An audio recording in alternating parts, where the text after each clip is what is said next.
விவசாயிகள் ஒன்று சேரும் காலம் வந்தாச்சு. நம் கோரிக்கைகள் வெற்றி பெறும் நேரம் வந்தாச்சு. காலம் வந்தாச்சு, நல்ல நேரம் வந்தாச்சு. நாம் ஒன்று சேர்ந்து வெற்றி பெறும் நேரம் காலம் வந்தாச்சு. காலம் வந்தாச்சு, நல்ல நேரம் வந்தாச்சு. நாம் ஒன்று சேர்ந்து வெற்றி பெறும் நேரம் காலம் வந்தாச்சு. நாட்டில் பல பேரிடர் வந்தபடி, வைரஸ் நோயால் குறைந்தது சாகுபடி. விவசாயிகளுக்கு வேண்டும் கடன் தள்ளுபடி, பெரிய கார்ப்பரேட்டுகளுக்கு உள்ளபடி. இனாமாக நாங்கள் நிலத்தை பெறவில்லை, எந்த அரசும் வந்து எங்களுக்கு தரவில்லை. கோயில் நிலத்தை கேட்டு நாங்கள் வரவில்லை, சொந்த நிலத்தின் உரிமையை நாங்கள் இன்னும் பெறவில்லை.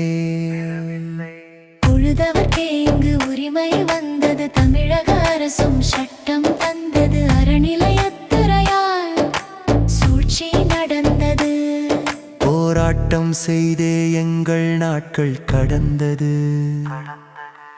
அரசின் செவிக்கு இது கேட்க வேண்டும், போராடும் தேவை போக்க வேண்டும். உழவன் உரிமைகளை காக்க வேண்டும், மற்ற மத அபகரிப்பை நீக்க வேண்டும். எங்கும் உணவில் முக்கியம் தானியம், அதற்கு வேண்டும் உற்பத்தி மானியம். இது நாட்டின் முக்கிய வாணிபம், ஆனால் உழவனுக்கு இங்கு இல்லை லாபம். எண்ணெய் குழாய்களால் எங்கள் நிலமும் போனது, ரசாயன உரங்களால் மண் வளமும் போனது. உயர்மின் கோபுரத்தால் பூமியும் நாசம். நாம் அந்த தைரியத்தை ஒடுக்க வேண்டும் என்று சொன்னால், அத்தனை விவசாயம் ஒன்றுபட்டு வருங்காலத்திலே நம்முடைய நிறுவனர் அவர்கள் நமக்கு எவ்வளவு காட்டுகிறாரோ அவ்வழியில் சென்று இன்றைக்கு இருக்கிற அரசாங்கத்தை வீழ்த்தி வரும் அரசாங்கத்தை விவசாயத்துக்கு தோல் கொடுக்கிற அரசாங்கமாக நாம் கண்டிப்பாக ஏற்படுத்த வேண்டும். அப்போதுதான் விவசாயம் முற்போக்கடையும், விவசாயம் முற்போக்கடைவான். இன்றைக்கு நாம் எல்லாம் பெரும் பணக்காரர்களோ முதலாளிகளோ அல்ல, கூலி தொழிலாளிகளாக இன்றைக்கு வஞ்சிக்கப்பட்ட விவசாயிகளாக தமிழ்நாட்டிலே நாம் இருந்து கொண்டிருக்கிறோம். நமக்கு ஒரு அற்புதமான ஒரு விடிவெள்ளி கிடைத்திருக்கிறார் அன்றைக்கு நாராயணசாமி நாயுடு, இன்றைக்கு நமக்கு ஈசன் முருகசாமி.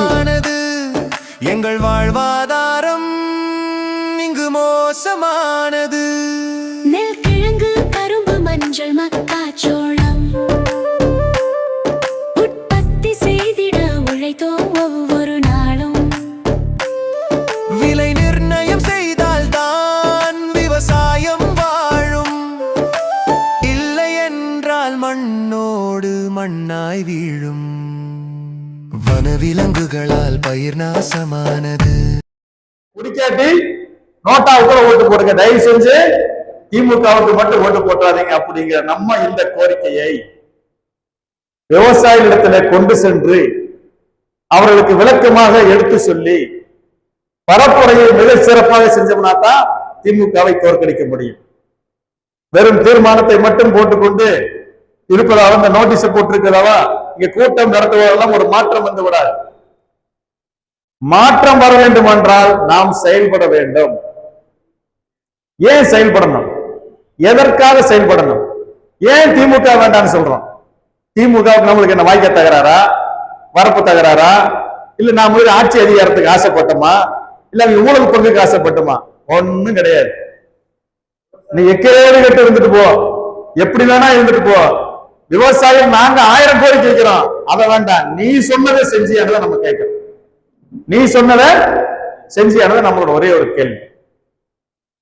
2021 தேர்தல் அறிக்கையில 505 வாக்குறுதி கொடுத்தாங்க. 505 வாக்குறுதியில 83 வாக்குறுதி விவசாயிகளுக்கானது. எத்தனைங்க? 83. அதுல வெறும் 10 மட்டும் நிறைவேற்றி இருக்கிறாங்க. அந்த 10 எப்படி தெரியுங்களா? விவசாயத்துக்கு தனி பட்ஜெட் போட்டாங்கல்ல, வேளாண்மைக்கு தனி நிதிநிலை அறிக்கை, அது மேல ஏதாச்சும் விவசாயிகள் வருமானம் கூடியிருக்கா? கோரிக்கை நிறைவேறி இருக்கா? பொதுவா வாசிச்சுட்டு இருந்த கணக்கு வழக்க தனியா வாசிக்கிறாங்க, அவ்வளவுதான். நிதியமைச்சர் வாசிச்சாரு, இப்ப வேளாண்மைத்துறை அமைச்சர் வாசிக்கிறாங்க, அவ்வளவுதான். முதல்ல வாசிக்கும் போது சட்டசபை டம்முனுக்கு வந்திருப்பாங்க. இப்ப வேளாண்மைக்கான நிதிநிலை அறிக்கை வாசிக்கும் பச்சை துண்டு போட்டு வந்திருக்காங்க. புரியுதா உங்களுக்கு? துணிக்கடையில 250 பச்சை துண்டு வியாபாரமானதா மிச்சம். வேற ஏதாச்சும் நன்மை வளைஞ்சிருக்கா? யோசிச்சு பாருங்க.